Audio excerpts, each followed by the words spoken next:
एक मिनट रुक जाओ, रेडी होने दो. चलो ये कर लेते हैं. This could be a great intro. Hi, I'm Akshay. Hi, this is Saurabh, and you are listening to the Founder Thesis Podcast. We meet some of the most celebrated startup founders in the country. And we want to learn how to build a unicorn.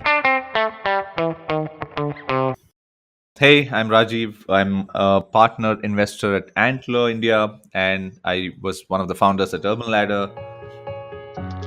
Life is a wheel, and success and failure are two parts of it. Where there is great success, great failure is also sure to follow. And the best entrepreneurs are people who embrace great failures because they realize that great success is not possible without it. Let this be the one thing you remember anything after listening to this insightful conversation between Akshay Datt and Rajiv Srivatsa, founder of Urban Ladder and partner at Antler VC. This conversation is insightful at multiple levels, with a deep dive into what is customer obsession and how to build a business that earns customer love, the importance of focus, the theory of happiness, and the funding treadmill. Listen on as Rajiv tells Akshay about his early years while growing up in Chennai. All right, great. So, Rajiv, what's home for you? Like, where did you grow up? I'm originally from Chennai, and pretty much the first, I would say, almost 30 years of my life in Chennai. 2008 is when I moved to Bangalore. I had a 1 year journey in Zurich, Switzerland, where I realized why moving abroad and living abroad was certainly not for me. But pretty much outside of that, in Chennai and Bangalore largely. And what was your family background like? Were they like in business or working? Oh, no, very typical middle class, salaried employee background, for whom education was sort of the, elixir to get out of the lower middle class poverty, like any other Indian family. So very conservative, What was your dad doing? Like, He's a CA. He used to work as an accountant in a bunch of companies and then became head of finance for a bunch of companies. Today, he still helps companies even at 67, 68. I don't think he will ever stop working. I think even my granddad worked till 85. Uh, so he used to take a bus and go do accounting. So my dad, my brother, all are CAs. I got the engineering and MBA route like my dad's brother. So okay. So, why engineering? Like, what made you want to follow that route? you come to Chennai, you do your schooling in 1995, 96. I think it'll be hard to not be an engineer because everyone either is an engineer or gets into medicine, and literally becoming a doctor was like a very, very rare event, or you or you become someone in the field of commerce, right? It's only these three. There's no other field. So, and somewhere it also makes you get good marks, you get into engineering. So that's sort of at least the stupid perceptions in the 1990s. But yeah, so no specific reason, I guess. Strong in math, reasonably okay in science, love computers. So I think it sort of naturally went into the field of engineering. That must have been the era of like the 386 and the 486. Yeah, it was. I remember my first ever game, Carmen San Diego, and It was my first game too, like Carmen and Prince of Persia.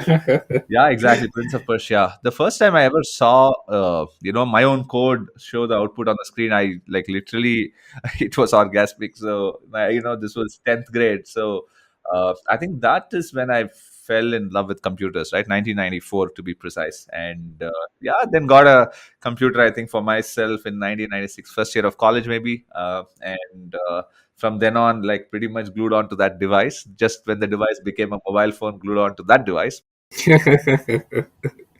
Yeah. And how were those 4 years for you at IIT? You must have been staying at home only, right? It wouldn't have been a hostel thing. So I did stay in the hostel actually only to play cricket because I was part of the IIT cricket team, and it was a very up and down journey. Honestly, the first time I think I saw failure right in front of me, because I don't think I enjoyed it as much because I didn't do too well, and it sort of set the tone on just the way I deal with failures. I don't think I dealt with it so greatly in IIT, but every other phase of life, I think I've always had a lot of wins, a lot of failures, and I think it sort of helped set the tone. But overall, I had a lot of fun because I had a great gang of people around me, my friends, and played a lot of cricket. Somewhere decided to just about study in the last year. I didn't do too much studies in the first 3 years, and finally got a reasonable enough grade. But it was a bunch of fun, a bunch of failures, and overall nothing to complain. Failures in what sense? Like you're saying academically, you were not in like the top 10 and all, like Yeah, in that sense. Okay. yeah, I was pretty much in school in CBSE, pretty much the topper in school in 10th and in 12th. But my IIT grade, IIT rank was not very great, and even in IIT, I just didn't get good grades. And sort of, you suddenly start questioning because obviously, first of all, you're surrounded by a lot of smart people, and two, you also, some of the subjects I loved, some of the subjects I hated. I just wanted to code always, but I didn't get into computer science. I got into naval architecture, right? So you're left wondering why on earth are you doing shipbuilding. And I think the good part is I think I was always a massive patriot, and I was one of those rare ones who decided not to write GRE. And in 2000, in the year 2000, literally I think 95% of my friends, and I think it was a batch of around 350 400 people, I think 95% of the people wrote GRE, and probably 75% went abroad. So to even take a call to not write GRE was sort of a very contra call, and that sort of mini taking contra calls, I think, also started in IIT, and actually wrote my IIM exams. I never prepared, wrote, cracked all the CAT first round, because in that year they actually changed the format of CAT. So all those who had prepared really well royally screwed, and Okay. those that didn't prepare but just went with a bit of some level of common sense, I think did well. But I again there, the first round I cracked everything. In the second round I flunked every single GD and interview, right? So the Because you were an introvert, or like what? I was a big introvert. I was very comfortable with my own friends, but I was a massive introvert. And today, obviously, I'm on the other spectrum, probably in terms of people and speaking and stuff. But I think that transformation has happened probably post urban ladder. But I was quite an introvert at the time, very bad in communication, and very good in written communication. I got, I think, 92 in English in 10th standard, but very bad in oral communication at that time. I don't think I could speak a single sentence fully in English. Uh, and so I would say I think failure sort of I think was a trend that I loved. I think I talk about it far more openly today. And I the good part is I still landed up in Infosys, and for me anything to do with coding was a dream job. And at that time, to even crack Infosys at 2 lakhs a year salary was a great outcome in 2000. But yeah, so as I said, I think I did a lot of side hustles. Even in IIT, I used to learn coding, and I did a bunch of stuff, and I was just glued to the computer, right? I mean, the only thing I did well in IIT was the computer science course, and my final year project where I had to code a ship's path on MATLAB, which is a software. And I think I got a 10 on 10 on that in a 8 credit course, and that set my grade also well. But I think overall it was all about, I think, technology, computers, and I actually wrote an Indian version of Carmen San Diego, right, on Visual Basic, and my entire set of friends in campus, my at least juniors and stuff, loved it, and I just used to develop a lot of apps and stuff at that time. So I landed up in Infosys right after IIT. Hmm, hmm, hmm. How were those 2 years at Infosys like? It was quite outstanding. I just suddenly became this complete, I wouldn't say social, but I just came into my own, right? The whole failure of IIT versus, when I say failure, obviously, it's all relative, right? But that mixed bag of IIT and then, Infosys was just a complete other spectrum. I developed the largest personal website inside Infosys. I used to get I used to get 1,000 daily active users at that time.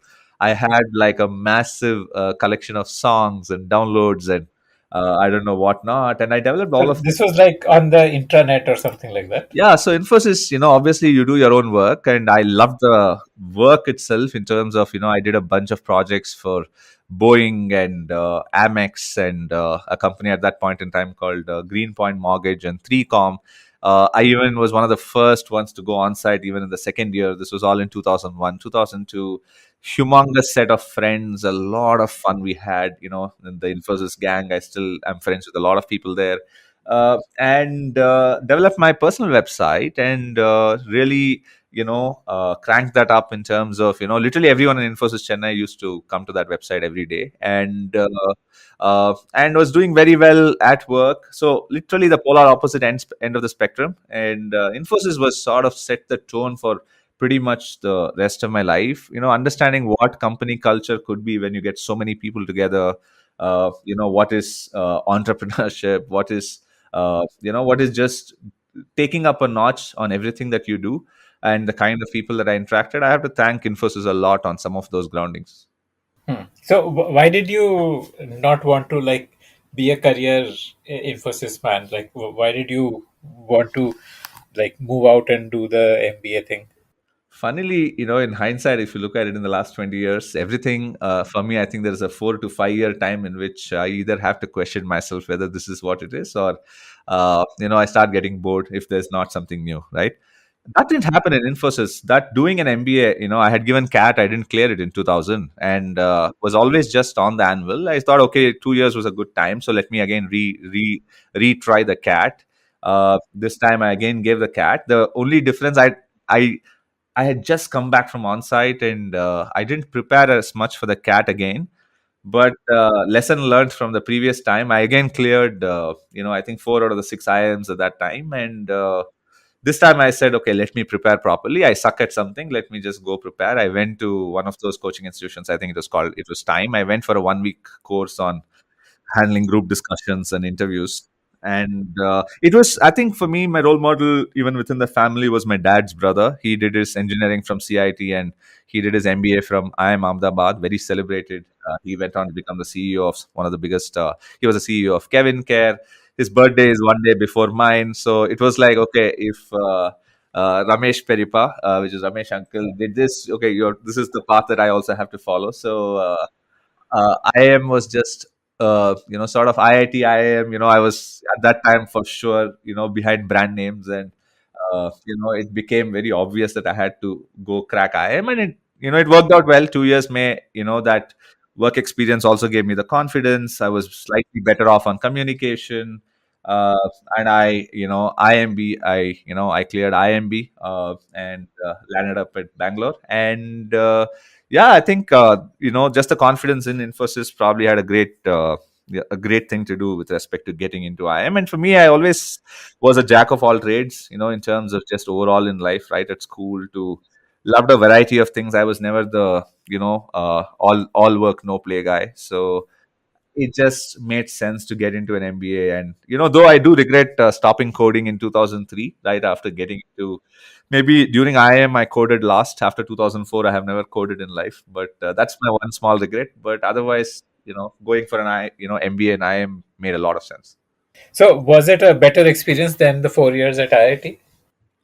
IIMB probably was the best 2 years of my life. And, if I said in Infosys, I came onto my own, I think in IIMB, I came onto my own power, I don't know, 10 or something like that, right? Because I ended up with a gold medal for the best all round student and stuff out of a batch of 200 people. And that was sort of the outcome of a lot of massive learning, massive fun. I just was part of every single club. I created the intranet. I literally coded it, named it, developed it, made it popular. It still exists even today. And I think just overall, I was part of every single placement committee, not just me, a bunch of 7, 8 close friends, including, my co-founder at Urban Ladder. I think 7, 8 of us were part of placements, cultural fest, management fest, you name it, we would be there, right? In terms of just making sure. And I would say it was also the outcomes, right? In terms of, I think we moved everything up a notch. In terms of, for example, the management fest till the previous year had run on a budget of 1 lakh. It had nothing. And in the year we ran the management fest, we moved the budget up to 15 lakhs. We had Siddhartha Basu for the quiz. We had P. Chidambaram for one of the sessions. And we had CK Prahalad for the opening ceremony, right? So it was like massive, just move everything up a scale. And that's when I actually felt while Infosys had sort of started it, the whole power of technology on everyday life, and making sure that, how it can actually impact, I would say, users, and leaving a legacy and institutions, and also working with so many people, being front and center of, sort of championing, and we sort of in IMB in our year, we had an unfortunate incident, and I think that sort of made a lot of us become very different in our first year. So one of our batchmates had actually committed suicide, and that I think had impacted a lot of our, just a bunch of us in the way we lived life. And this was after the first semester, where I don't think I was very social and stuff. And somewhere I think that had a very deep impact on many of us. He was not very social. He was a very good student in his undergrad. For some reason, he didn't do well. I think, at least personally for me, it just changed the way I looked at just everything about making friends and networking, and just that's something that I certainly made sure that even in our junior batch, I would know every single person in my senior batch and my batch and my junior batch. I would know by first name, right? When I say I, I also mean a bunch of us. It's not just me, but I think a bunch of us just put together, made sure that people were, really helped across batches, and I think the camaraderie and that network even still stands today. Some of my biggest friends are still from that IMB 2000 to 2004, and yeah, that was a life changing 2 years. Okay. Okay. And where did you join from campus then? I went to Cognizant because I figured that I did my summers in Britannia, great company, lovely industry. I wanted to try something else. I think finance for me was well left outside the off stump. Don't ask me now how did I become an investor. I'll come to that later. But in campus, certainly, I realized very soon that certainly I'm not going anywhere near investment banking and finance and economics and stuff. I did my summers in marketing just to figure out if that was something that I would love. But 2 months of Hyderabad heat in summer made me realize that I was not geared for selling biscuits or soap or shampoo. And that left me pretty much with my de facto option, which is to go back to technology. 2004, of course, internet and product companies were all not yet popular. I did cold mail Microsoft, and I don't think Yahoo was that big at that time. I think I tried to get into someone, but it was just not happening. So I landed up at the next best, which was the services companies, and a service company that had importance for MBAs. So Cognizant really stood out at that time for giving importance to MBAs as sort of a stream of work. And I went to Cognizant for the next 4 years, and that's what I would say was sort of the end outcome after IMB in terms of placement. Okay. And in Cognizant is where you also lived a year abroad, and also how was, what did you learn in that stint at Cognizant? I learned in Cognizant that I sucked at enterprise selling, and and my heart was in the internet, right? Because Infosys and IMB, I was still doing a lot of stuff, on websites and development, hands-on. 2004 to 2008, I loved, Cognizant. I think some of my closest friends again are from Cognizant. I loved the people. I loved the company itself. I think it was great grounding. Again, sort of a lot of confidence building for me. I wrote a blog inside. I started actually writing inside Cognizant. And someone encouraged me to write a blog. That blog went up all the way to the CEO, Francisco, and Francisco called me all the way to Florida to present that entire thing to the entire leadership team. So it was sort of a massive, very tangential thing again. But Cognizant in 2 years, I loved doing requirements gathering. That is something that I really liked. But if you're offshore in Cognizant, you sort of either have to end up traveling a lot on short-term projects, which while I was not too gung-ho about that, or you'll end up managing people and ending up in delivery, right? Which again, I was not too kicked about after MBA. So the natural choice that existed was to go abroad and become a client partner, or engage with clients. And do the wine dine and sell enterprise products. I said, let me not go to the US and UK, which is what every other human being was doing. Let me go to some other more sophisticated or different location. So I chose, and I had the opportunity to go to Switzerland of all the places. So I went to Zurich, and that 1 year was a bit of a disaster for a variety of reasons. One is I think I was a bit too uptight, never sort of gelled in with the culture, and really, and selling enterprise to European clients without the language, without the culture. I was not a wine dine. I was a complete teetotaler then, and I just could not fit, into the scheme of things. Very conservative.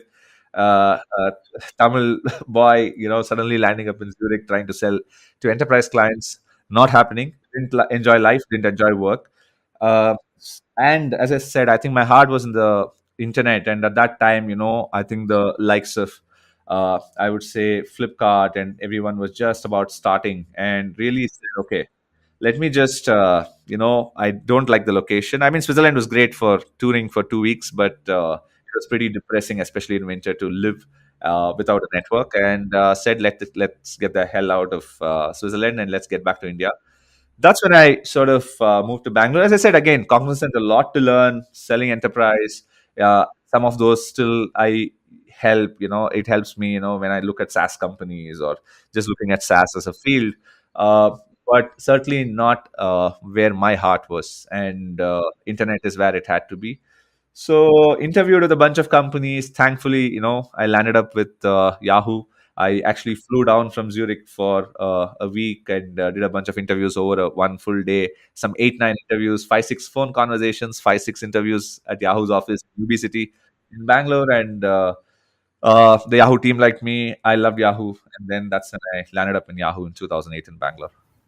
So you landed up there as a product manager. Did Yahoo do product in India, or was it all like coming from Silicon Valley? So, funnily, Yahoo was one of the few companies that actually did product in India. And that was one reason I think I was lucky to sort of get into Yahoo compared to other companies where you were just sort of either doing the back end work or just not having enough of a say. And even within Yahoo, I landed up in a team which was building for India and the emerging markets. All of the 4 years that I built products for India. And that was something that was just a lucky break, right? Because to come from the enterprise world, it was purely out of passion. And I think 4 years again at Yahoo were phenomenal in terms of. I think one thing that's been consistent across my entire 25 years post school, and even in school, funnily we reconnected with school friends way later, 4 years back, and that's when I actually established far deeper bonds. Is the people, right? Yahoo was also fantastic in terms of the people. Some of these are friends for life, and a lot of learning. I think Yahoo completely changed my sort of 101 learning on internet and product management, working with super smart UX designers, engineers, product engineers, very different breed from service engineers. And even interactions internationally, right? And in terms of Yahoo globally, the CEO Jerry Yang, kind of likes of people that Yahoo had, the kind of smartness both in product and engineering. Those 4 years were just phenomenal in terms of learning, right? And we were also building for India, so a bunch of stuff. I used to handle all of Yahoo India's media products for the first 2 years. So Yahoo India news, movies, cricket, finance. Relaunched that. The first version of Yahoo India's ICC partnership with the 2009 World Cup. So imagine you're watching cricket for a job, and that was like anyone's dream job. You're building sort of product. You're sort of interacting, making sure the traffic was great. And Yahoo was number one in the 2008, 9, 10 time period, even in the 11, 12, 13 time period for a lot of media, on all of these, right? Today, maybe Times of India or ESPN Cricket Info is. And it used to be even at that time, a head to head between us and Cricket Info. And there were months where we were number one. There were months where ESPN was number one. So it was a pretty interesting and a lot of 101 ground up development on everything from scorecards to very interesting experiences on series and inline videos. We were one of the first ones to actually have, as you see the commentary, you sort of, if a wicket falls, only that wicket's video right on the second ball, right? Or a boundaries video, right? so that you don't have to watch the full live. And so some interesting stuff we did on the video platform. And these are all the web, desktop days, of course. And I would say again, there, I think failure also, as I said, across my life has sort of been along in terms of, there'll always be one big win and one big failure, one big win, one big failure. And that sort of at least made me realize that, the equanimity of life sort of comes along across everything that you do. So don't be, celebrate if you do something good. What was the big failure at Yahoo? Sure. I think the big success, right, in terms of, I think 2010, 2011, we got the, number one on a lot of websites. And I would say, the CEO called us, we were right in San Francisco, flying business class to receive an award from the CEO, Carol Bartz, at that time, for the best product or the best project, me and my counterpart on the engineering side. And then the good part for me is I just, don't like I could have just continued on, handle more media products, just done that, handle the 2011 World Cup, which India eventually ended up winning. But actually in 2010 and I decided, okay, let me do something new. I started Yahoo India Education, complete ground up development, and launched that in 2011. Very 101, a lot of user research, and that I would say was the best experience to do something like Urban Ladder, right, in terms of understanding as to what it meant to do something ground up. Did that against, there's a lot of backers, there's a lot of haters. When I say haters, a bunch of teams didn't care about it, a bunch of teams wanted it. We got the product up, we got the content up. We were even number two, number three. Was it an LMS based approach, or was it just content that you can consume as you want? So it was actually content on colleges, content on which careers, content on what you would do next for people who are just passing out of school, right? And that's sort of after a lot of competition analysis, what the market needed, user research, all of that stuff. We came up to that. This was the most important thing. We had a complete empty canvas, right? We could have developed anything. And but also sort of saw the challenges of when, let's say, the region doesn't subscribe to something. It's a very matrix organization, Yahoo is, or when it is not really tied in into the core media advertising business. You sort of don't get the same kind of backing, that might be required. So lot of challenges, lot of wins. Also, we were number one in ComScore, the rating agency, for quite a bit. Finally, that the product obviously ended up getting shut down after I left, but really the ups and downs started with that, right? The win was certainly not of the order of Yahoo India Cricket. And the same with my next, just before I left, the last thing that I did was a celebrity focused site called Yahoo Stars. It was an iPad experience, an iPad first experience, and it was a very, very interesting product. Again, that also got shut down a year after I left.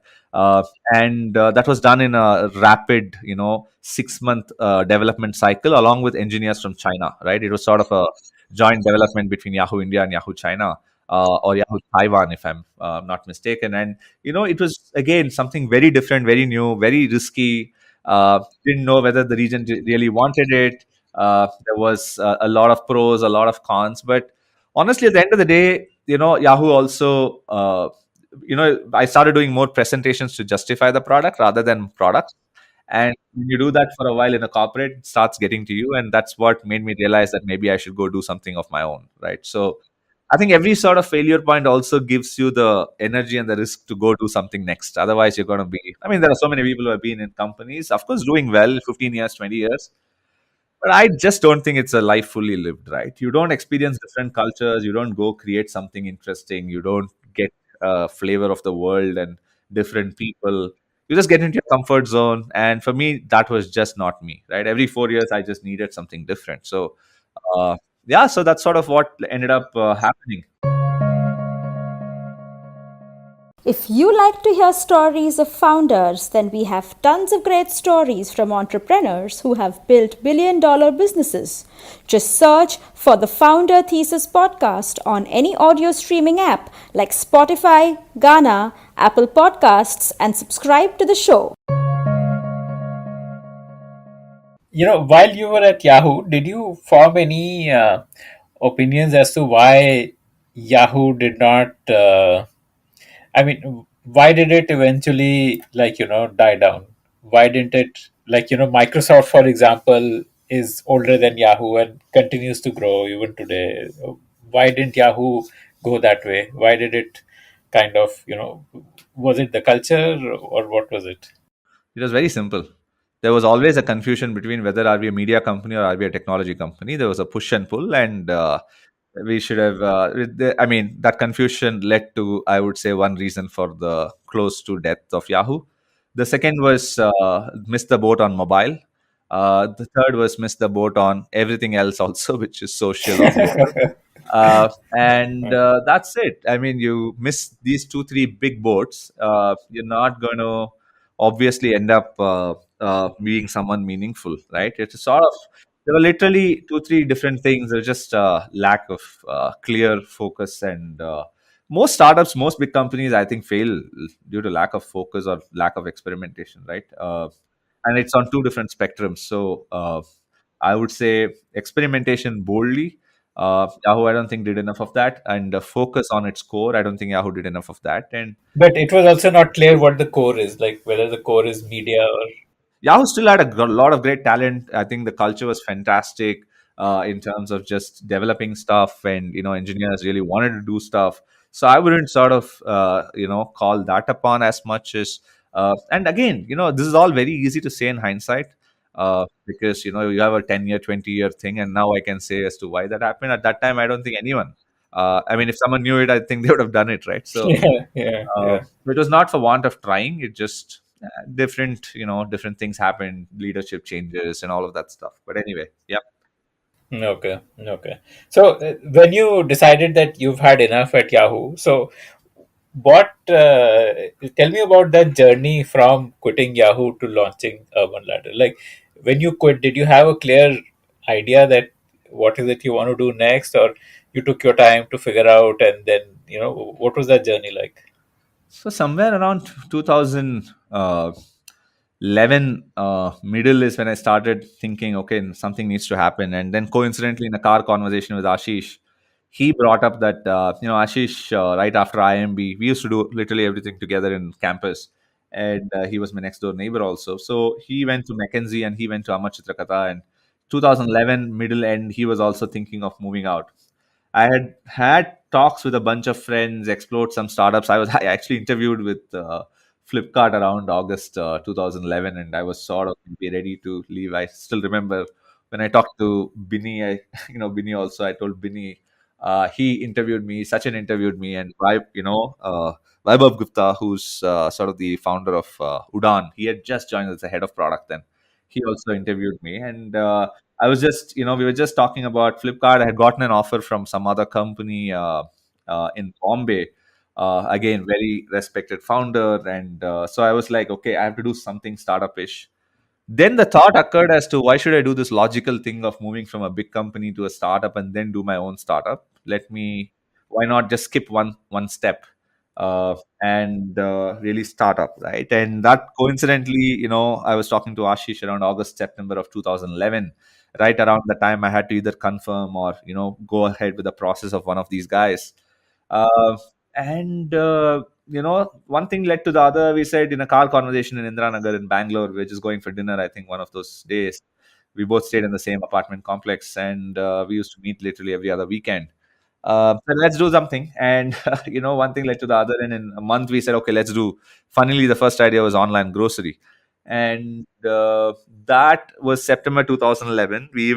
And then from, I think, in 1 month of doing some customer research, or I think the first VC we talked to was Kanwal from Helion at that time and Fireside now, and we decided, okay, it was not going to be grocery. Just I don't think we found grocery. While grocery, the market size was big, and it was obviously a big customer problem. We just didn't feel passionate about it. So after a month or so, I think we dropped that idea. We then branched into let's do something in the field of gourmet food.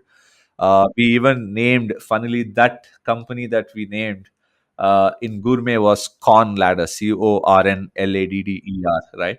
And the word ladder sort of carried on from there. We even got the domain, and then we realized, okay, gourmet was interesting, but people, not too many people want to really cook gourmet, and two, the market size was so small that if you're spending 10 years of our life on something. Let's not do something where the market is so small. So we dropped the gourmet food idea in October of 2011. So October 2011, we had all this startup energy. I had said no to the joining another startup, and I was like inching to get away from Yahoo, but we had no idea. Okay, so we were sort of then we went through all the different spaces that we were either passionate about or where the need was, from education to energy to electric vehicles to it would be that one space I would not be interested, or one space he would not be interested, or one space could just not be monetized, right? For example, both of us had a background in digital media, but we knew at that time digital media was, it was a very hits and misses game. Cricket and Bollywood controlled everything, and Google and Facebook were maybe $100 million companies at that time. Facebook, I don't even think had started monetizing, but the whole of media was only $4-5 billion at that time, and we said, let's not. What's the point of, again, if the market size is only and it's growing 35% or so, today maybe that's 12-13 billion dollars, but we said let's not play in such a small market. So I think we came by elimination. We landed up at commerce again as one, probably the only place that we should play on. Then I think this was already October, November. Then we said, let's do something for women as a consumer. And that's the first time we ended up meeting Vani Kola from Kalari, right? Who ended up becoming our first investor. We sort of brainstormed. She said, hey, everything women is just too wide. Let's just, why don't you focus on one category? Then we said, okay, maybe it's fashion. She said, who are you kidding? Mintra is already doing it. There are enough people. So then we said, okay, maybe that's home, and maybe that's sort of generic enough that we understand. And around November, December is when we realized, okay, maybe it was home. We sort of very logically came to that's probably a sector which is going to come in last. We were still very skeptical, so we said maybe it is home decor, because I don't think anyone is going to buy furniture online. And then one thing led to the other. I think we did a bunch of user research, and I was still in Yahoo. Ashish had just moved out of Amar Chitra Katab, which was getting acquired by Kishore Biani's group. And then he started spending more time in January of 2012, and figured that furniture, and both of us, funnily, had this problem a year back when we were moving into, we used to stay in Marthali in Bangalore. When we were moving in 2010, 2011 into our houses, we had this problem. We had jokingly said, let's do something in furniture. There's no one who's giving a good product, but we had said, who are we kidding? No one is going to buy furniture online. And sort of dropped that idea after, let's say, maybe one conversation. But 2011 end, we were again coming back to, hey, maybe that is the space that, needs some level of disruption. And one, obviously by elimination, and two, by some level of consumer analysis. And then we talked to I would say around 100 people. Every single one of them had, ratified that need in terms of having that consumer need, right? So I think that was something that certainly told us that, hey, this is not just a need for the two of us from 2010, 2011. It was a reasonably unanimous consumer need. And we got serious about it towards the fag end of 2011, December, I would say. We actually, and then we brainstormed on the name, I think December 26, 27. We stuck onto the word ladder, and then we added urban. And, I think we just got the domain that we got for $499, where Facebook and Twitter was available. And I think December 29 or 30, we got the domain name, urbanladder.com. And even at that time, we didn't know what we were going to sell and nothing else. It was just the two of us brainstorming. That's when, I would say sometime January, I think I told the Yahoo folks sometime November and December. Jan 31st was my last day, 2012. The Stars product, the Celebrities product, was just released on 16th of Jan, I still remember. So I had to get that release out and then move out.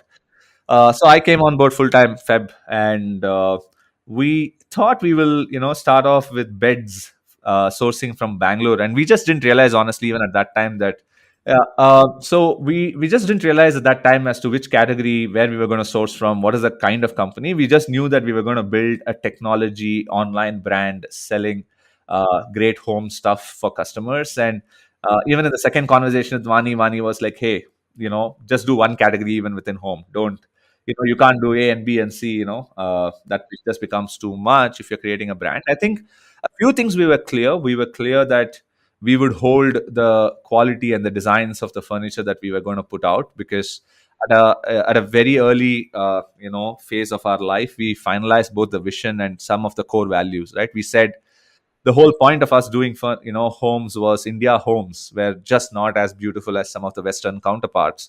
So let's make Indian homes beautiful. So that was something that we realized very early on. And people were just selling crappy looking stuff, and we said that had to change. Two is, we also said, we were super inspired by Zappos. Tony Hsieh, who passed away recently, the book that he wrote, Delivering Happiness, was sort of became the Bible for us in terms of the way we looked at the company, right? Everything from net promoter score to the culture to everything else. And we said, and this was even before, I would say this was even in the September car conversation, even before we realized that it was going to be home decor or anything else. We said we're going to build a company which stands super strong for customer service and super strong for the people that are part of the company, right? Which means that get great people, enable them to do great things, so that at the end of the day, failure or success, at least those two stand out always. I would say even today, if you were to look back at the 10-year journey or the 8-9-year journey, those two are things which have been very strong in Urban Ladder. And we have an alumni group of 1,200 people. Something consistently that gets talked about is that, right, the culture of the people, and the relationships and the bonds that were formed there, or the ethos on customer service and the way we build the brand, right? So this was obviously came from very ground up thinking on the kind of company we wanted to build. And uh, I would say that's pretty much what we did, right? In December, said, okay, so let's now So go do tell me this. something. Why did Vani entertain you and give you so much time when you? I mean, today I cannot imagine a VC doing that because everyone wants to see product market fit first and stuff like that. So, what made her back you so early? So Vani knew Ashish from the Amachitra Katha days. So she knew, and not just Vani, I would say even the prime folks, Bala at that time it was Bala, Sripati, and Sanjay. They were very gungo about working with us, and all of these folks gave, even Kanwal, all of these folks gave time, right? In terms of, and even today, I would say investors do spend time. It's not like every investor only says that come after product market fit. You do see investments happening way before also. At the end of the day, it is about, I would say obviously our pedigree helped, obviously some of our experiences helped, and that the two of us with reasonably complementary skills came together also helped, in terms of having worked together in the past, but very complementary in terms of core skill set. I think that also helped. And I would say even today, people do spend time. I don't think that's an issue. But yeah, some of those conversations really helped shape the thinking up. But we also took a lot of contra calls, right? While I think the general consensus was to go for home decor, we said, no, we will do furniture, right? We said the toughest problem is furniture. The biggest gap is furniture. The deepest consumer need is furniture. So let's get furniture right or wrong. It doesn't matter, right? But let's get furniture right. Whereas conventional wisdom would have said decor is easier to sell online. Pretty much all of the competition at that time, that was Fab Furnish or Pepperfry, were all going after the decor, right? No one really could try to sell furniture, or they were just doing a pretty shoddy job of it. So we took on furniture as the first category, and between Jan and June of 2012, pretty much got the first $1 million from Kalari. We used to call that Series A. Today, I think $1 million is on the lower end of a seed race, and I think we were lucky to get that money before we started up, because we needed to buy inventory outright. At that time, and suppliers were not going to give some two complete newbies in the field of furniture and e-commerce supplies. So it also helped us recruit some really smart people who are obviously friends to this day, or people who continue on some new journeys with me to this day. In that time period, Jan to June of 2012, and we launched actually to the exact month, July How 2012. many products did you launch with? We launched with 40 products. 40. I think we got an inventory of around three or four of each. Uh, and what were these products like? They were all, probably 3,000 to 5,000 coffee tables, side tables. I think we had maybe five, six categories. I don't think today an e-commerce site will launch with such low number of SKUs or low number of categories, but we actually launched with that number, right, which is very, 30, 35 SKUs maybe. That's what we did actually. Hmm. And these were like assemblable, like you could compress them and deliver them and then assemble at home, or what were they like? They were actually things that we had to go and assemble, and thankfully they didn't involve any great assembly. It was all literally just, even I think it was all small products, so they didn't require any assembly. It was just you open the packaging, you have the product, right? We went with those kind of products at least in the first shot, only because we didn't want to complicate the supply chain, and we also needed all those kind of products. I think happened much later in the first half of the year, or the first year, or the last half of the first year, right? And that was sort of thoughtfully done, in terms of we just introduced certain new ranges in terms of very colorful furniture. We had something which was reclaimed wood, we had something which was denim, we had something which was metal. So we actually brought in a very interesting angle of design into the furniture that we did. So I would say that became a differentiator in hindsight. And we actually had a tagline: "Great furniture made easy." And really, our tagline just meant that we were going to bring in very good quality furniture and make it super easy for you to buy online. And the website was a very simplistic offering, and everything that we did was just super simplified, right, in terms of the first offering. Okay. And when you launched that, what kind of sales did you see, and how did you acquire your early customers? Thankfully for us, the first set of customers are all from word of mouth and people that we shared. We made sure that at least 300, I think I had maybe 600 friends in Facebook at that time. 300, I made sure that I pounded people to at least get 250 to 300 to actually like us on Facebook as a brand. And pretty much a lot of them started doing word of mouth that we launched. And the first sale happened, I think, on July 12th, the day we launched the website. It was a denim. We had a sale offline before that. One of my seniors from IMB, he actually bought the first product, which actually ended up becoming a product quality issue much later on because of the kind of material. We actually recalled that entire range. But and then one of my friends who had a reasonably active fan following in Twitter at that time, maybe 1,000 people, he retweeted that, and that we launched, and the site actually crashed. A lot of people came. We did, I think, 7 lakhs in the first month, if I am not mistaken, right? Which is quite a big number in terms of sales. Our average ticket size was maybe five k, and that essentially means probably what, 27 150 orders.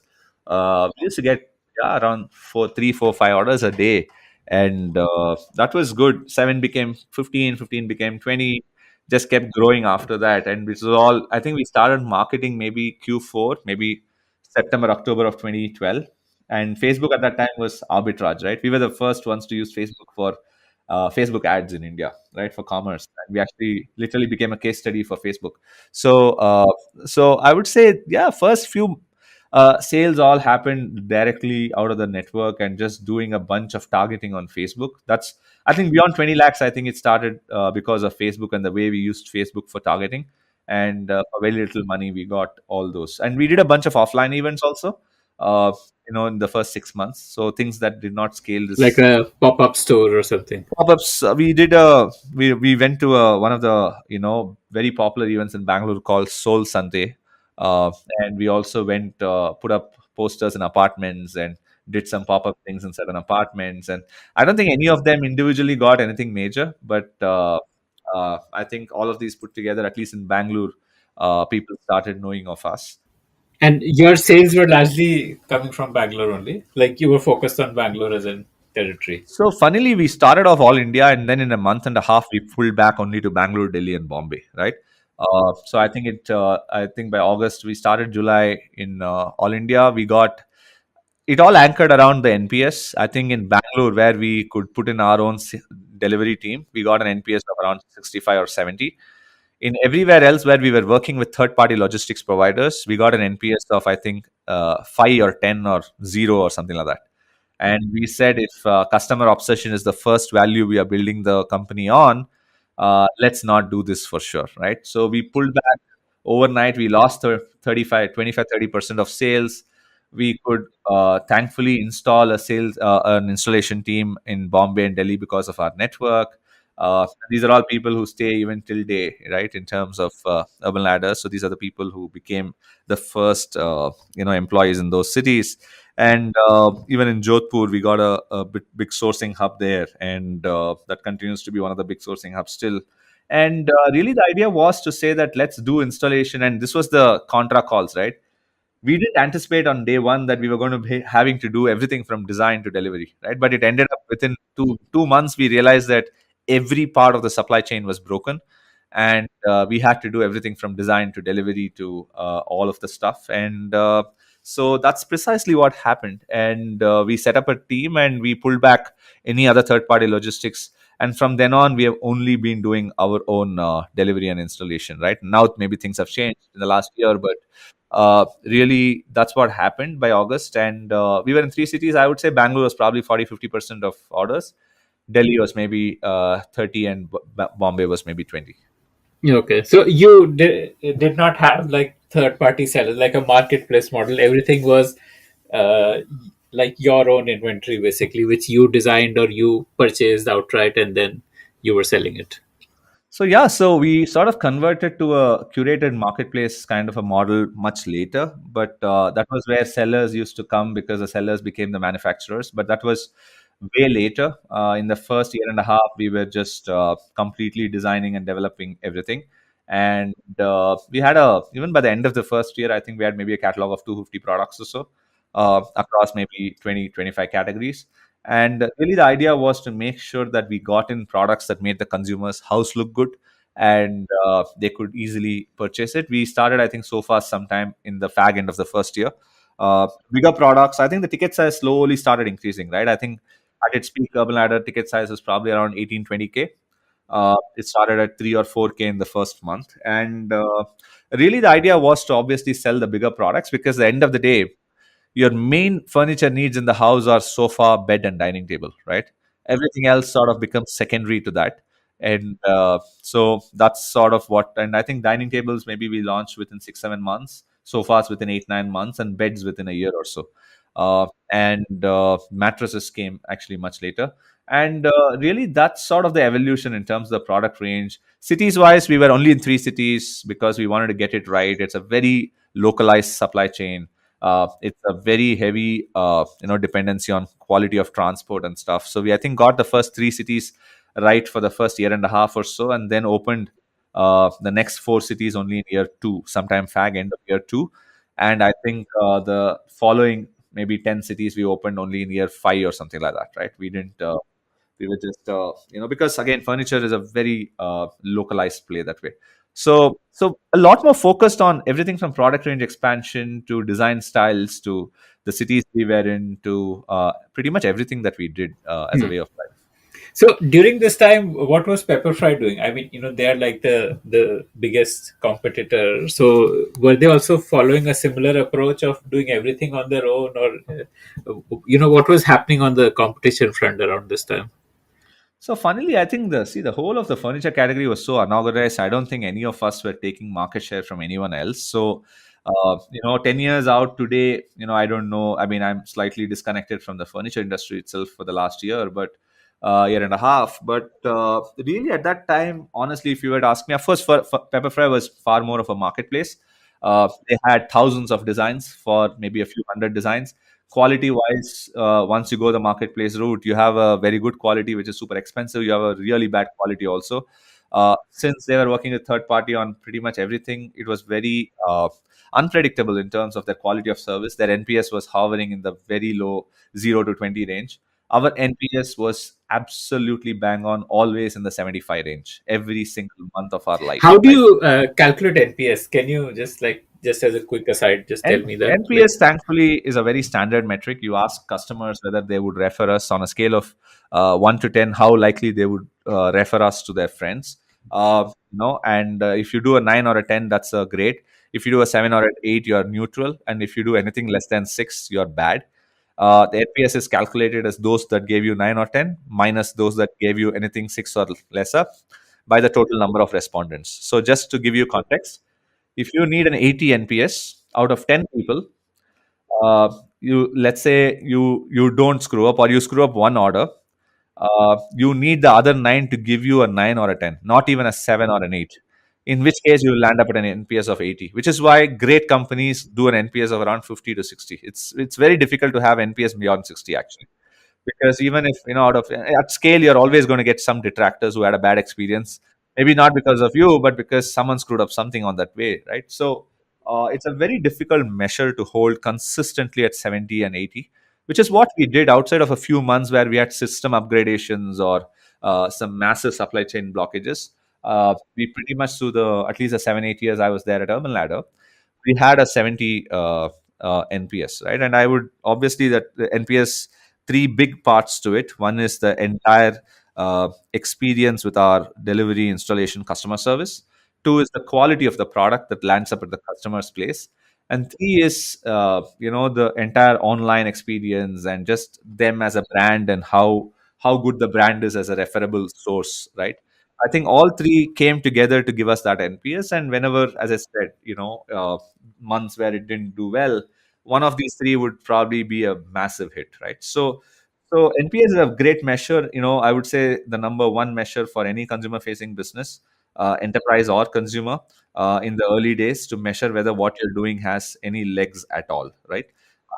Because customers are paying money. So that's something that we did right throughout our life. Just have to go deeper and deeper as to, if, let's say, it does get shaken up in a week or a day, you have to ensure, and it's something culturally we did, right? One of the other things we did was to put in a set of values, as I said.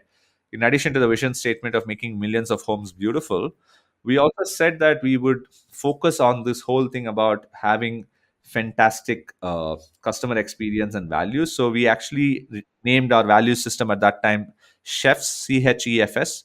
C for customer obsession, H for honesty and transparency, E for excellence in every small thing we do, F for fun as a way of life, and S for stepping up. And chefs became chase later on, and I'll talk about it. But really, the idea was every single person coming in, they can be super smart, but if they're not customer obsessed, they're not going to come into the system, right? And we had our own ways to evaluate it and stuff. When honesty and transparency became the way that we lived life in terms of feedback, whether we talk to customers, whether we talk to each other. Excellence, because we are building a brand, and India is known for jugaad, not for building high quality brands. We wanted to build a brand that was ready from day one in going global. We never went global, but it was ready from day one in terms of being a very globally looked up to brand, in terms of its creators, in terms of communication, in terms of everything that we put out there. Fun, people were just fun. Fun was just embodiment of everyone inside Urban Ladder. And stepping up, because we were doing, we created a category, right? Selling furniture online was not a category before we came in, right? So if you're going to be doing something like creating a category, you better step up and learn things and try some bold things, because otherwise you're never going to do something new, right? So I would say in all of these five, we would make sure that people who came into the fold were breathing all of these fire, across their life at Urban Ladder. Okay. And how did the turnover, what was the run rate like over the next couple of years? From the 12-13 period till about 18-19, what was the trajectory like? So we actually grew from, I would say, approximately 1 crore in the first year per month to 2 crores in the second year per month. To, I think it was pretty consistent. I think years 3 and 4 we had huge spikes because we raised a lot of money, and we raised $70 million, and two became 10, 10 became 20 a month.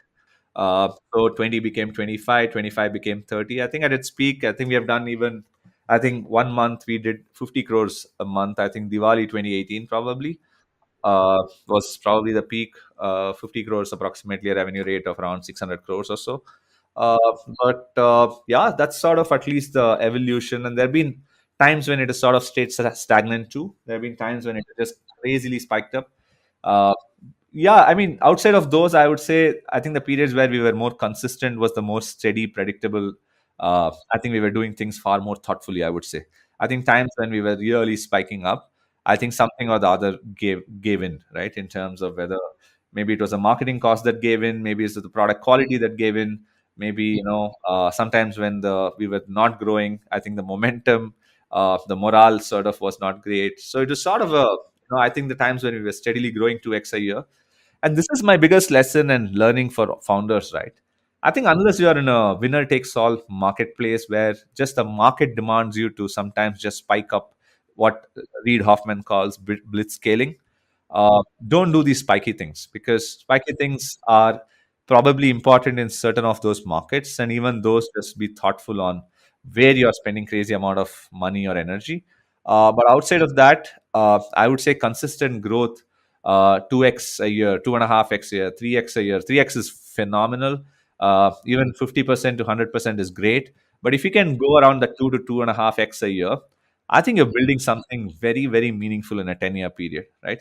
Uh, and whether that's D2C brands, whether that's enterprise plays, I would say there's a lot of there's a lot of just basic 101 business building if you do it far more steadier than these spiky events. Spiky events on the highs are very great. You can't predict that it is always going to be the highs, right? Leave aside a macroeconomic thing like COVID. You just sometimes just the market is not ready for you, right? And when the crazy highs, or you've used some crazy unsustainable thing to spike up marketing spends, and you get those spikes. When things go down, it's just not going to be very pleasant. And we've gone through all of this in the 7-8 year journey. Hmm. So, what was the, you had like a pretty massive fundraise of $70 million. What was that used for? Like, largely, what was it for? In hindsight, I think we donated a lot of it to Facebook and Google and TV and companies. But to be honest, I think to be fair, I think the pluses of it were, I think we increased crazily in scale. I think we became a reasonably national brand. We were on TV. We increased the catalog size by 4x. We started sourcing from China and Malaysia and Europe. And I think it just gave us a lot of, I would say, firepower to just go really international in sourcing, really high quality in talent, really wide in terms of our reach. And we also built a pretty strong tech team and did a bunch of things. It also brought in a lot of indiscipline, moving to a fancy office, spending money on things that are not sustainable, too many experiments. There's so many of it. I mean, we did TV ads too early. I mean, we were not ready for TV ads. We should have probably gone into offline slightly earlier. I think, grew the team too fast. Fancy office, unnecessary. Got in too many products too fast. It just expanded the catalog just crazily fast. Yeah, a lot of mistakes also we did. And too many categories we got in too fast, right? I mean, we went into modular kitchens when we were just not ready for it, or the kind of capital that's required for it is $100 million on its own, right? Uh, and just try to do things too fast. Now, when your brand that's trying to uphold the quality of the customer experience and the quality of the raw materials and the manufacturing process and timelines and stuff, you can't unnaturally grow beyond a point. If you're a marketplace, you can still attempt something like it. But I can tell you, if you're holding every single part of the value chain, to be able to grow 4x, 5x, and all is almost impossible in a category like furniture, right? Because there are so many loopholes in the supply chain. In a category where some of it is predictable, maybe electronics, maybe later on today I'm talking to the board co-founder Aman, and I'm going to ask him that question. But in a category where manufacturing is at least more predictable, or design is more predictable, or customer demand is more predictable, I think you can still probably aim to grow 3 to 4x. But in a category like furniture, you're just shooting yourself in the foot. So I would say that's sort of, as I said, I think the learnings were immense. I think every phase, that's true of every part of my life.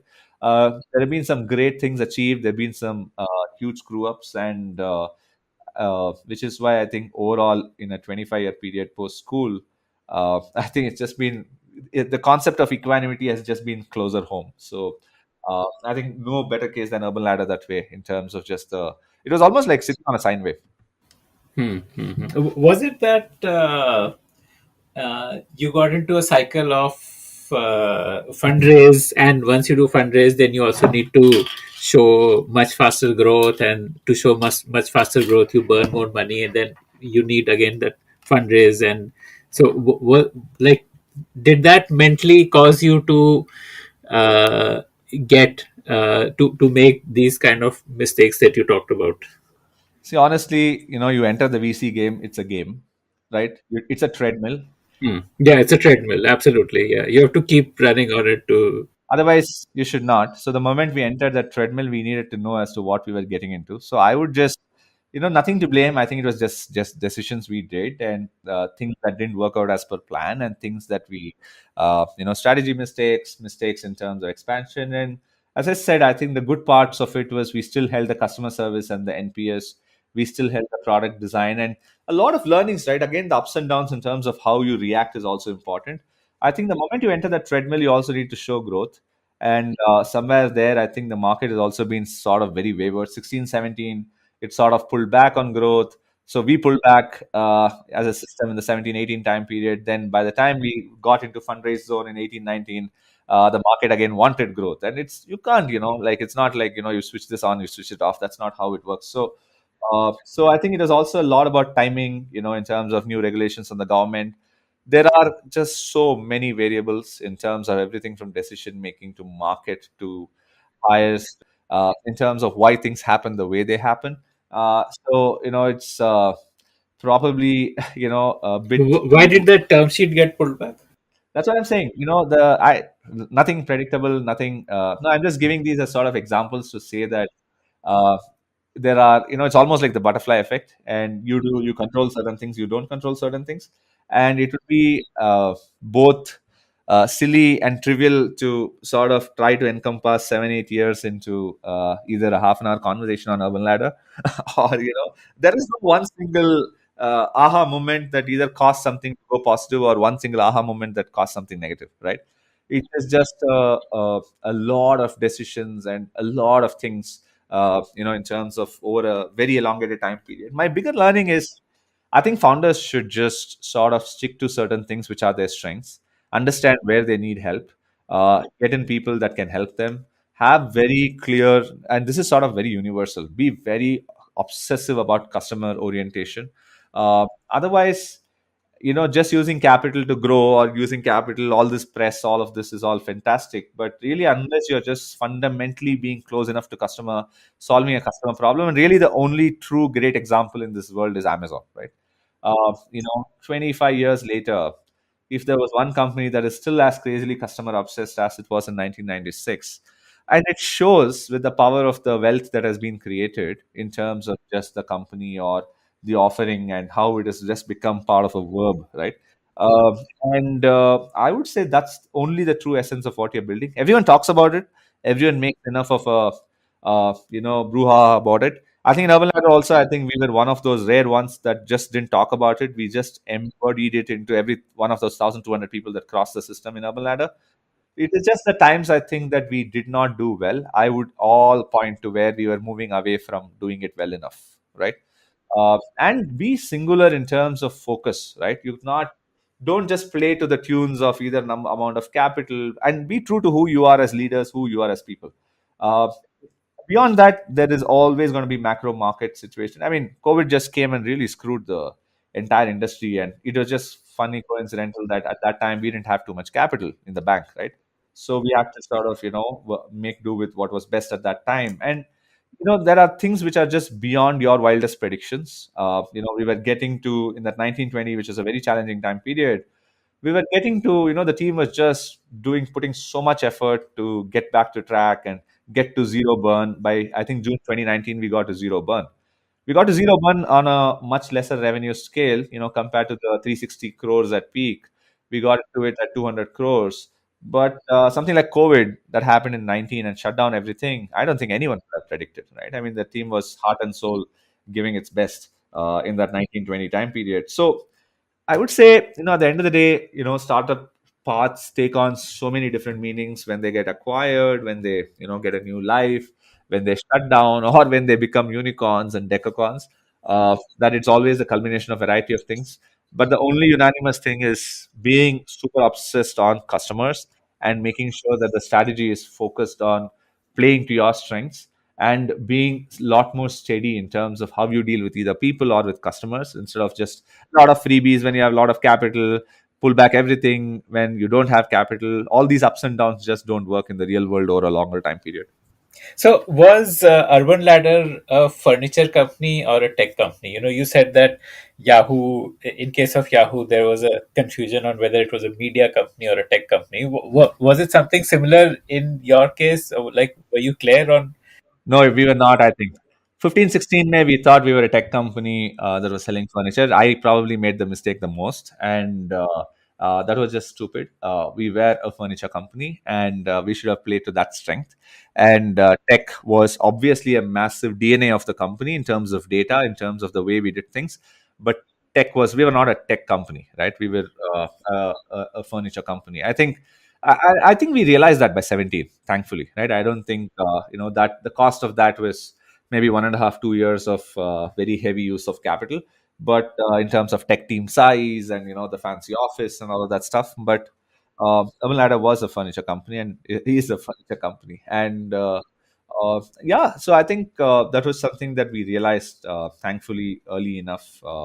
But I would say, I think all of these are things that beyond that, right now, every company is a tech company, right? Because if you don't have tech in something that you do, you're not going to do something really well. So these all become moot points. But at that point in time, what you asked is a very fair question. In the 15, 16 time period, this confusion did exist. And we were trying to be A and B and C. Because you could also ask, was Urban Ladder a logistics company? Because we had our own everything, right, in terms of delivering. I mean, at scale, we were delivering the number of orders and the amount of supply chain effort we were putting in, the size of the warehouse we had and stuff. We could have been a logistics company also.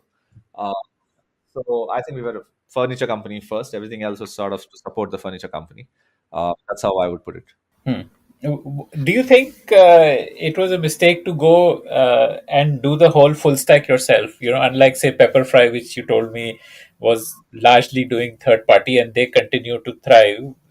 None of what we did at a foundation level was a mistake. The focus on product, the focus on customer, the kind of team members we got, the way the brand was, the NPS focus, every single thing was absolutely right bang on. Which is why if things don't turn out the way overall, there are just too many nuances that cannot be captured in a conversation, right? So I don't think any of that was should have been any different. If at all, maybe we could have done the omni-channel experience faster, better. I would say that's one. And two, I think we should have just played to our strengths and just gone on the front of design far stronger. As I said, the capital usage of the capital was where probably the mistake was. I think a lot of capital was wasted on things which trying to get to super high, high quality, high speed growth. So, as in, you spend the capital on customer acquisition instead of on design and developing more furniture, innovative furniture, and stuff like that. So, That's about it. I think it is always about, which is why I said you need to know who you're at your core. You just keep delivering on that consistently. If we were good on design, we were good on customer, we should have listened to the customer and gone omni-channel earlier. And we were good on our technology and experience. We should have done that experience, integrated back to the supply chain. We should have so none of it would have been different we should have been a full stack player. That's what our USP was. That's what our culture was. That's what our DNA was. Uh, I don't think any of that should have been or would have been different. so omnichannel like Lenskart, like was that what you started doing? Yeah, Lenskart is, we've had so many chats with Piyush and Ramnik and, very good friends. And we were omni-channel and, the product is different, right? They had to go all the way to manufacturing and your margin structures are very different in a product like, glasses. So because we were obviously our supply chain at the end supply chain, the installation is something we had to do, right? They needed trials. They had much smaller stores. They could franchise much faster. Uh, so a bunch of stuff is very different because, yeah, I mean, if you were to look at close similarities, yeah, maybe Bluestone, Carrot Lane, Zivame, uh, Lenskart are all the equivalent ones. Both. Like a customer can look at the product and then place an order online or from the store. Either ways, it gets delivered to their home. We did a bunch of stuff in terms of trials and we had stores in the center of the city for exactly that reason. We didn't have stores far away from the city. We also had something called the sofa trial, which we sent three sample sofas to your house in a small truck. You could sit on that. These three simple, single seaters would go up your house. You could sit on it. It had a 50% conversion. So there's a variety of things we tried new in terms of just the. I mean, we pulled it back later on because of the scalability of something like that. By the time we got stores, we said, okay, the stores can do the same job. So a lot of stuff. Obviously, we had VR experiences, we had AR experiences where people could just see the sofa in their house. A variety of technological improvements, a variety of technology features we did try. But at the end of the day, I would say, and as I said, I think the consumer need is still immense. There is still unicorns that can be created in the space of online furniture, home decor. I know IKEA is there today, and but still, I don't think anyone has solved the need fully yet, right? In terms of just good quality, great designs for the Indian home.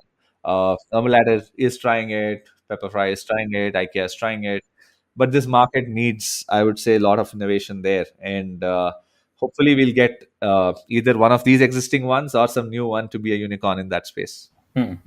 So, when did you realize that it's a life or death situation for Urban Ladder, and you needed to sell, and how did that whole thing happen? Yeah. I think that was around COVID, right? As I said, COVID, obviously, we needed cash, or we needed a company like Reliance to sort of take it to that phase four of Urban Ladder, right? I mean, if you look at it, the first 2 years, very thoughtful expansion, very low capital.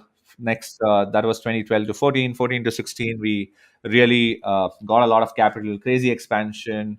16 to 18, pull back. I would say, very focused on the omnichannel retail, uh, shoot towards profitability and IPO. I would say that was 16 to 19. Uh, but 19, what happened is we could not raise capital. We needed at least a boost of another 25 to $30 million, right? To get to that IPO, to get to that expansion on retail.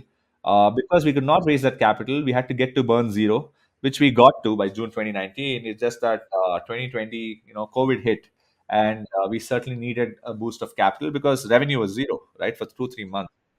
That's the time when certainly a player like Reliance, and we wanted to again get back the mojo of expanding across cities, and no one better than Reliance to understand both the scale of expansion of speed, as well as strength on supply chain, as well as really providing the platform and intelligence to be and the capital to be able to do that, right? So I think that's sort of what the deal that we got with Reliance, and yeah, we had to take that.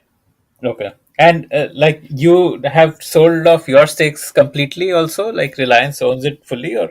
Reliance pretty much owns it fully. Yeah. Yeah, okay, okay, got it. So then, what next then?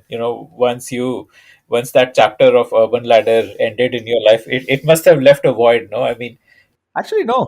I'm very pragmatic about all this. The job of founders is to create institutions that last beyond them. And I don't attach as much emotion. And I mean, that's true of my own daughter, right? I mean, she will have her life, there is no point of attachment. And if you're creating institutions, I mean, right from 2000, when I created either that website in Infosys or the intranet in IMB or Yahoo India Education or Yahoo Cricket, uh, the job of creators is to create stuff and let it out in the world. For me personally, I knew my job at Urban Ladder probably in 2016 was the first whiff of, I think I have that 4 5 year, I think I told you, right? Every 4 5 years, 2016, I knew that I needed to perform a slightly different role, which is what I did in 16 to 18. I performed a different role from what I had played in 12 to 16 as a founder. how did your role change? Very simple. So 12 to 16, when you're small, you're sort of doing everything front and center. You're figuring out what your strengths are, you're expanding. 16 to 18, I took on a very specific role of really grooming the next level leadership, focus on HR and tech only, and really groom what the next stage should be. 18 April, I had the conversation with Ashish saying, seems like 18, 19, we should raise money and I will move out, right? It just so happened that the script became a slightly different way because we could not raise money. And 19 October is when I officially moved out. But it was pretty clear. I just didn't know what I was going to do next. So that I spent the next 6 9 months between 19 and 20, because I had three broad areas of interest, which I figured by 18. One was the field of happiness. One was the field of careers and human potential, and the third was the which I figured was the field of startups and the founder journey, because I had gone through a very interesting founder journey. And the more I talked to people in the first 2 3 years of startups founders, I talked to at least 60 70 of them. It seemed like that platform to make that journey far smoother or far better was just not there. I just literally converted the first two areas into hobbies, and I took on a day job which focused on the third area. It could have been any way. I could have done exactly the reverse, where I did a startup in the field of the first and second, and did converted the third into a hobby. But I just chose, at least for the first 5 to 10 years of my life, that let me do which is what you see. One Life Theory is the hobby in the field of happiness. I run a podcast which I have been pretty lazy for the last year, but I have my own framework on how to be happier. And I've talked to a lot of people. The idea is to sort of run that as sort of a podcast, and something on Instagram over the weekends, as a blog. So I think I have to get to it. The number of people who have told me this in the last month, that I need to do that continuously, founders, team members, people that I just randomly bump into on social media, it feels like I'm just not doing something which the world needs. What's like a TLDR version of your theory of happiness? Okay, so you want to talk about happiness? See, I'll tell you, I've been researching this in that 16 to 18 time period. I will try to do a TLDR version. We all have one life. You realize it either at 40, like I realized it, or you realize it at 30 or 20. Uh, the one life that you have till you die is your own. You have to make the maximum use of that life that you have ahead. It doesn't matter what you have done, because the past is pointless. You can sit on the laurels, you can talk about it for half an hour for a podcast, but beyond that, there is literally nothing that you can go and change. Or so there's no point either in being too nostalgic good about the past. It's good, 5 minutes here, 5 minutes there, or there's absolutely no point certainly brooding over the past. The future is totally unpredictable. I don't think 1 year back anyone could have predicted COVID or anything that happened because of COVID. So if you don't know anything about the past or the present, the current moment is all you have. The current moment, I'm talking to you right now. The current moment, after this, I have a call with the founder. I have a webinar at 2 o'clock, whatever it is, right? So be completely immersed in that moment and do complete justice to that moment. So now, if the current moment is all you have, let's take a week ahead. Beyond the week, I don't think anyone can prepare anything much. Your week has 168 hours. Now, whether that's Bill Gates, or whether that's Akshay, or whether that's Rajiv, or whether that's my daughter who's 9, everyone has that 168 hours, of which 48 hours you have to cut off for sleep. Okay, and that's 7 hours a day, 7 days a week, sleep and just basic chores. You have 120 hours. I would park off 20 hours as basic human health, right? You spend 5 hours a week, 45 minutes a day eating. You spend 5 hours a week. You should, even if you don't doing some basic exercise, moving your body. You spend 5 hours a day reading stuff, what's happening. Maybe that's a book, maybe that's a social, whatever it is. And you spend 5 hours a day calming your mind, getting your mind ready for life. That leaves you 100 hours a week, right? All of us have three aspects of life. I mean, everyone has four aspects of life. I covered the first 20 hours in what I call self. The other three aspects of life, what I call service, which is either work or education. The third aspect of life is what I call social, which is your relationships, family, friends.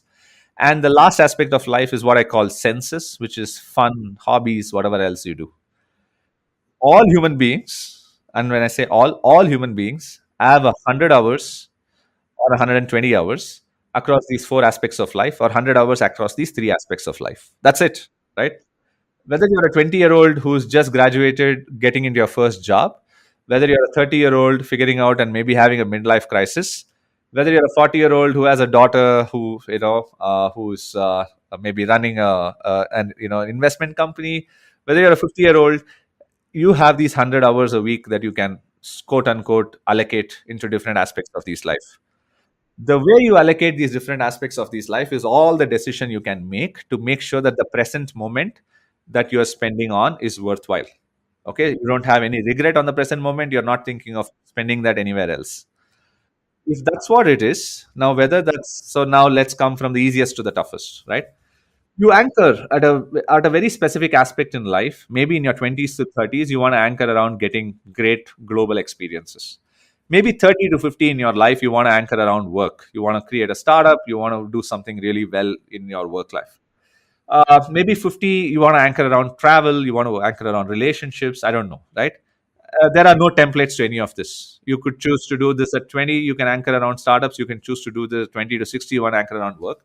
But my foundational aspect of this is these are three aspects of life. If you're going to be just doing a startup, don't take on personal commitments. You go do that only. Okay. Don't take on a relationship like a spouse, a kid, and then spend 80 hours of these 100 hours at work. That is just stupid. You are not really doing justice to anything. Vice versa, if you want to go do something meaningful and you're going to be traveling the world, you're going to be Netflixing, you're going to be watching stuff with friends, you spend 50 hours on that, then don't say you're going to go create a startup that's going to change the world. You cannot, right? So be clear at any point in time. I divide life into maybe 4 5 years, not just because I get bored personally 4 5 years, but I divide this 30 years, 40 years into blocks of 3 to 5 years at any point in time. At least be clear on what your 3 to 5 year journey is going to be for the next 3 5 years. Beyond that, I don't think anything can be said about anything for that matter. In those 3 5 years, based on as I said, keep self aside for 20 hours. You have to do it, otherwise you're going to get screwed very soon. uh, those 100 hours, whether you spend 60 hours at work, 40 hours across social and census, you spend 50 hours at work, 50 hours across social and census, 40 hours at work, 60 hours, that's all that you actually have. You're running a startup, you're going to probably spend 70 to 80 hours a week on the startup, and you probably have 20 to 30 hours. If you're going to spend anything more than that, just go do that. Don't take on anything on fun and social. I think if you're spending 60 hours, for example, I allocate around 60 to 65 hours at work, right? Because I've taken on a very important mandate at Antler, and I also have this hobby that I'm running, right? But I also have a daughter, I also have a partner, so I want to do justice to them. If I don't spend 10 hours with them a week, I don't think that's justice, right? Because that's like 10% of my time. So this is a very left brain mathematical view to how to live life. And the way you come to whether you're spending time with the right people, whether that's your partner, whether that's you want to have kids or not, it's the right kind of work that you're doing. There's a bunch of frameworks that I've devised to even figure out based on your strengths, your wiring. So that's what, in a just one life theory is. And I will try and, given the amount of feedback I'm getting on making this more widespread, because it has certainly a lot of people have very passionately just in 2 hours. I just have 2 hours of recorded podcast over 20 episodes on season one. A lot of people have come back and said, why on earth are you not doing this far more? So it just feels like I'm certainly not reaching towards my own impact or potential. So I will demystify it over the next year, sitting on Saturdays and Sundays, spending 4 5 hours every weekend. And next year, maybe, hopefully a few thousands of people are using that framework to just get to making sure that that moment that they are spending on is worthwhile, meaningful, and is the right with the right person or the right job or the right place, right? Because at the end of the day, that's all you can control. Hmm. So, do you obsessively document how many hours you spend on what? Um, Sometimes I do, sometimes I don't. These are all broad, Yeah, I mean, my daily calendar is reasonably full, right? For at least for the coming week of, because you have, founder journey, you have founder interviews. I have capital raising. I have, time with the team. I have to do certain podcasts or marketing. I have to spend time with potential next founders. So obviously, in a field like business, you have to, unfortunately or fortunately, slot times way ahead, right? So probably 70% of my calendar is full for the next week.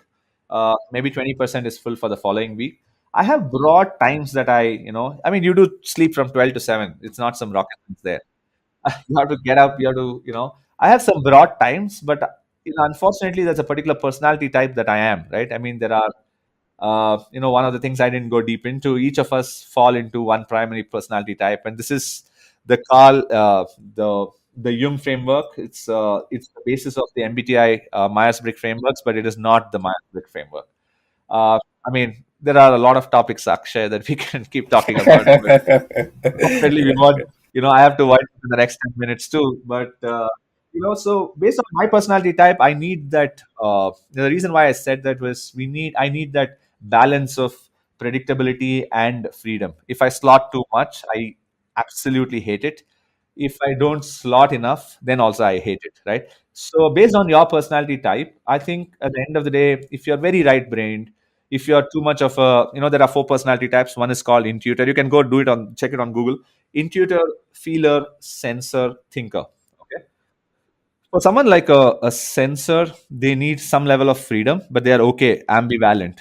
For someone like a thinker, they need everything to be slotted and they need to block out times really based on their thing. Otherwise, they just cannot get into the flow of things. For someone like a feeler, they just hate anything which is a schedule. They are completely impulsive. For someone like an intuitor, I am again a bit of a balance. Okay, I'm an intuitor. I'm also a bit of a thinker and a feeler, right? And these are all reasonably hardwired personality types, which leave aside at 40, even at 20, you can't change much, right? What you can do is if you know each person, there is no one right personality type. Every personality type has its pros and cons. And based on your personality type, you only know what your fall points are, and you can try and sort of make up for it and mask it, right? Either in interactions or, So, for example, an intuitor is a big dreamer, right? They're not the best executors. So you have to I have to make sure that I fill my life or my with good quality people executors. who are very good executors, right? And so intuitors are great communicators, right? But they are not, this is why the podcast is probably as long as it is, where I've not even fully covered Antler, right? Because they can keep talking. Uh, so it's sort of obviously the framework is nowhere close to addressing all of this. My point is, I think for me, the next 10 years, I have at least finalized that one thing I want to spend time on is working with founders and helping their life in whichever form. So Antler is sort of the vehicle in which I spend that 50 to 60 hours there. Yeah, so tell me about Antler. This is a global fund, right?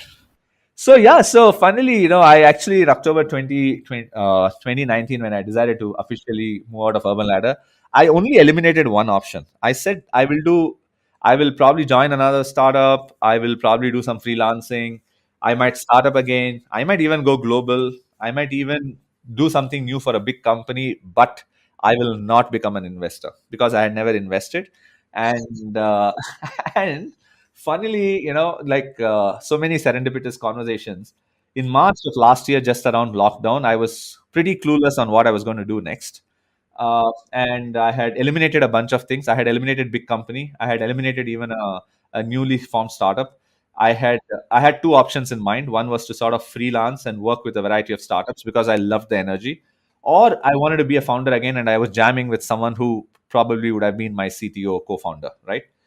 He was also ready, and we were just jamming ideas. And then I started talking to this cold ping from LinkedIn via Antler. I said I had no clue who Antler was. 2020 March, lockdown had just started. I started talking. Over the course of the next 10 weeks, all on Zoom calls, I just fell in love with the mission of Antler and fell in love with the people behind Antler. And then I said by my May end, I said, okay, this is something worthwhile. I had done my own understanding of the market. As I said, three areas, right? The third area was around helping founders in their journey. And given having been a founder, there's been literally zero founders from the last 10 years of India VC startup ecosystem who have taken to helping founders as their full-time job. And I said, okay, I'm more a jack of all trades. If there was one place where it's almost impossible to get bored in 4 5 years, it's going to be in the VC industry, because we are in the field of ideas, right? So we are doing something new every year, like every company, right? So I can certainly do this as a 10-year journey. And this involves people. This is so early stage that this is not really investing. This is really working with founders. I mean, if you look at what we are doing at Antler, it is to help founders in the first 12 months of their journey to build venture fundable scale companies, unicorns, decacorns, as the jargon calls it, and do this where Indian founders can actually go global by building those, right? And I have a massive passion for technology and design and culture and setting the vision. And so in the next 3 years, we will be working with 100 companies, bar founders, so maybe 200 to 300 founders, which means that the way Antler works is to interact with 1,000 founders to fund 300 200 founders, right? Which means that I'll be actually engaging with 1,000 founders, and nothing gives me more energy in this world than engaging with people, talking on ideas, helping shape up vision, shape up product. And Antler itself, we have built a reasonable team now of 9 people, including my co-founder at Antler India, Nitin, who I started talking around the time that I started taking thinking of Antler. And we decided to do this together as 3 co-founders, Antler being one co-founder, me and Nitin being the other co-founders. Uh, Nitin comes with a lot of fantastic investing experience. I come with a founder experience and product experience, and Antler comes with a global platform experience and very high ambitions. In just 3.5 years, Antler now is in 15 geographies. I have this is the fastest growing VC in the world, right? And the kind of people that I have interacted with, every single interaction, every single discussion, I have been blown away by the quality of thoughts, right?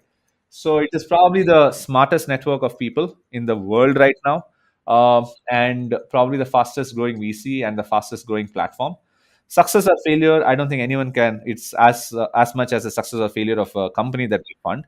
But I think heart in right place, mind very sharp, set of people who are all very aligned, and I would be surprised if we don't make something phenomenal out of this.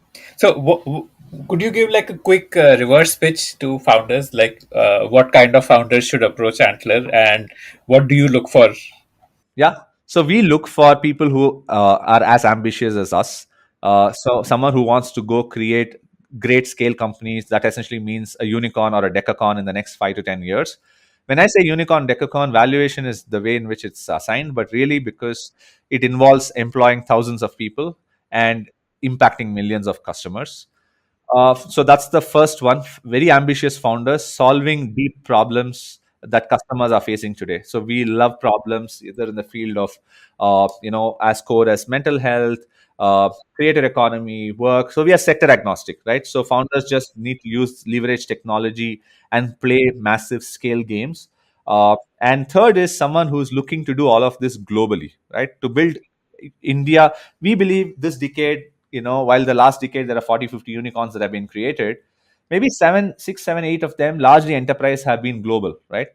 We believe this decade, out of 150 to 200 unicorns that will be created in India, probably at least 50 to 75 of them will be actually global, right? Because Indian founders today have the access, the platform, and the confidence to build companies from India, global from day one, not as an afterthought, but go global from day one. So that's sort of what we are looking for in founders: ambition to go global some point in their life. What is the reverse pitch? I would say one, in terms of just we are all founders. All 9 of us are either creators or founders. We are not even the people who have investing background here are all people who have done their own company, right? So we are all founders, ex-founders. So we are super founder empathetic. Two is we have a global platform like no other. No one, even with $100 million, has the kind of global platform that Antler has. And three is we just want to work with founders in the first 6, 12 months, even pre-product. So we don't need any post-product signals. We want to work with the founder when they're ideating, when they're brainstorming, when they're just launching, when they're 1 week away from launch. We want to work with founders who are just that early, right? So we want to bet on the founder and the market and not as much on the product yet. Those are the three, and that's where I will pause on Antler. But there must be like tens of thousands of people who would think that they have that ambition and they fit into your criteria. How do you whittle down that list? Yeah, that's a good question. Unfortunately, there is no one specific uh, framework, but because 8, 9 of us have all raised VC capital and have interacted with unicorn founders, and we know what it takes. So our process is very tight that way. We got 2,500 applications. We just have a program that's open right now. We've got 2,500 applications. Obviously, founders are all very ambitious and are solving real problems, but we'll only be able to take in 15 people, 1 5, which means the process and the kind of questions that we ask, and that somewhere will come out in terms of either what they have done in the past, the way they are thinking about it, the way they are thinking of scale, the way they are thinking of capital, the way they are thinking of culture, vision. There's a variety of, which is why it's a very intense 4 interview process.